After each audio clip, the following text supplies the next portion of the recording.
পারমাণবিক বোমার পরীক্ষা বাতিল সংক্রান্ত সিটিবিটির চুক্তি অনুযায়ী বিধ্বংসী এই বোমার পরীক্ষা বন্ধ রেখেছিল অনেক দেশই, কিন্তু হঠাৎ আবারও বিধ্বংসী এই বোমার পরীক্ষা শুরু করেছে পরাশক্তি দেশগুলো। ইতিমধ্যেই এই বোমার পরীক্ষা চালিয়েছে সুপার পাওয়ার রাশিয়া। ভ্লাদিমির পুতিনের এই পদক্ষেপের পরই নিজ দেশের সামরিক বাহিনীকে দ্রুত সময়ের মধ্যে পারমাণবিক বোমার পরীক্ষা চালানোর নির্দেশ দিয়েছেন মার্কিন প্রেসিডেন্ট ডোনাল্ড ট্রাম্পও। অথচ গত ৩৩ বছর ধরে এই বোমার পরীক্ষা বন্ধ রেখেছিল ওয়াশিংটন।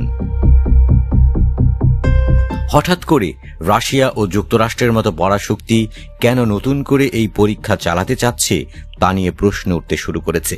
তাহলে কি দুনিয়াবাসী তৃতীয় বিশ্বযুদ্ধের মতো ভয়াবহ কোনো বিপর্যয়ের মুখোমুখি হতে যাচ্ছে? তা নিয়েও শুরু হয়েছে জল্পনা।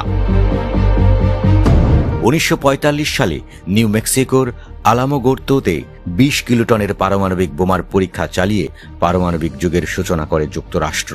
ওই বছরের দ্বিতীয় বিশ্বযুদ্ধে জাপানকে আত্মসমর্পণ করাতে হিরোশিমা ও নাগাসাকিতে পারমাণবিক হামলা চালায় ওয়াশিংটন।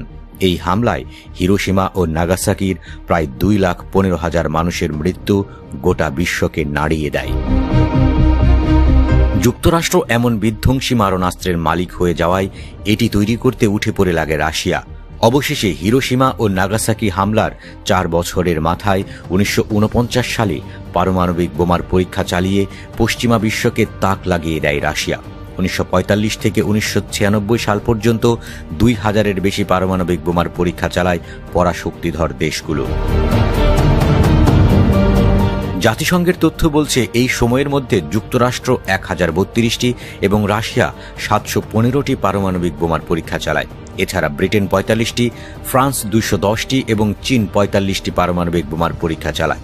তবে পারমাণবিক বোমার পরীক্ষা বাতিলের সিটিবিটি চুক্তির পরও ভারত, পাকিস্তান ও উত্তর কোরিয়া ১০টি পারমাণবিক বোমার পরীক্ষা চালায়। ফেডারেল আমেরিকান বিজ্ঞানীদের তথ্য অনুযায়ী বিশ্বের সবচেয়ে বেশি পারমাণবিক অস্ত্র রয়েছে রাশিয়াতে। দেশটির কাছে ৫,৪৫৯টি পারমাণবিক বোমা রয়েছে। এরপরে দ্বিতীয় অবস্থানে আছে যুক্তরাষ্ট্র।